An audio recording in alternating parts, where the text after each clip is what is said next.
عسلامة عسلامة. كما تعرفوا تو وقت المانجا، على هذاك وديتكم اليوم بتشيز كيك بالمانجا يعمل 66 كيف. يلا تبعوني. خذيت 100 جرام بسكوي ورحيته في الروبو كيما تشوفوا هكا.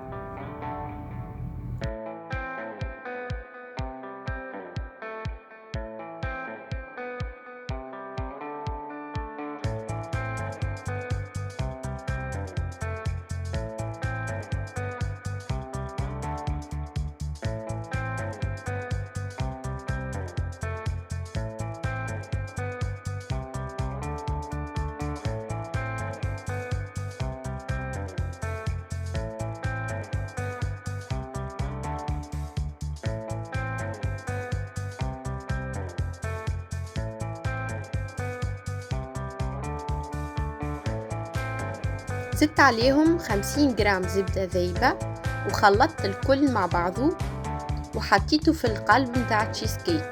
القالب اللي استعملته لنا قالب 20 سنتي. بعد ما حطينا البسكوي الكل في القالب، حاولوا نستويه بالكدا. انا استعملت كيس استويته بيه، حطيته في الثلاجة مدة 30 دقيقة.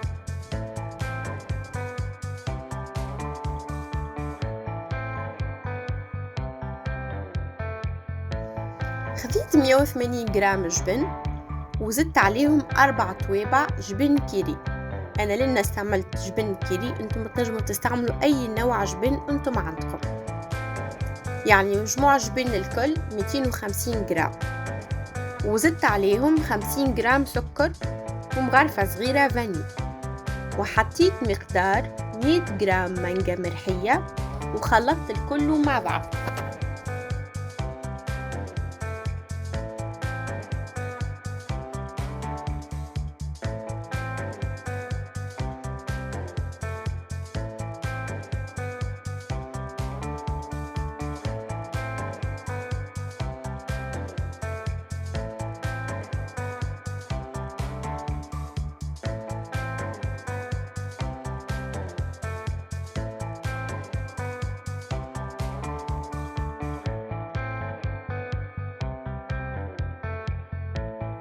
خذيت مغرفة صغيرة جيلاتين، عليهم 5 مغارف صغار ماء دافي.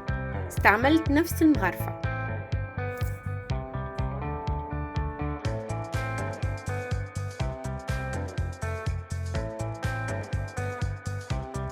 حطيت الجيلاتين على الخليط اللي عملناه، ومن ناحية أخرى ركزت 200 مليلتر كريمة خفق وزدت عليها مغرفتين سكر. خلطت مليح لكن ما خليتوش يثقل، دوب يشد روحه.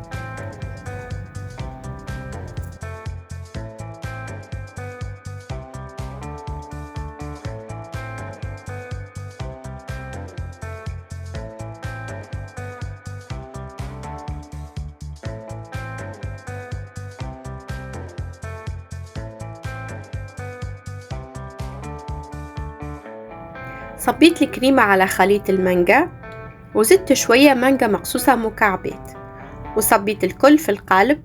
بعد ما حطيت ورق زبدة في الجناب خليتها في الثلاجة مدة 30 دقيقة.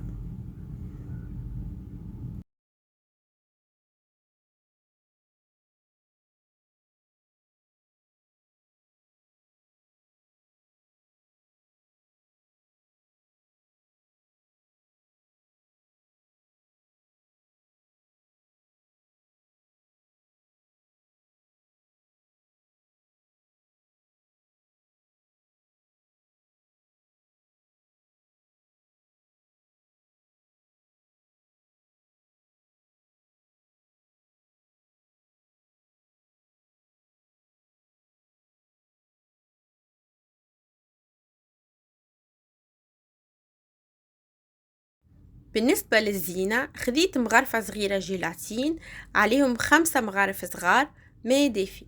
استعملت نفس الكمية تقريبا اللي استعملتها أول مرة. لازمنا نخلطوا الجيلاتين بالكدا باش يذوب في الماء، ومن بعد نزيدوا مغرفتين سكر و150 جرام مانجا مرحية وحطيتها الكل على التشيز كيك.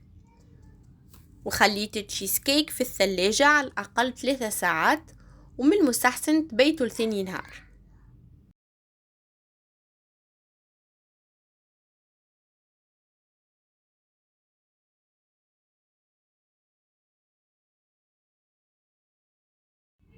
بعد ما خرج التشيز كيك متاعنا من الثلاجة نستويو شوية لجناب ونزينوها باللي نحبو.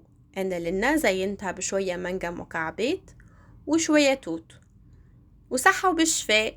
كان عجبكم الفيديو ما تنساوش تعملوا لي لايك وشير سبسكرايب. باي باي.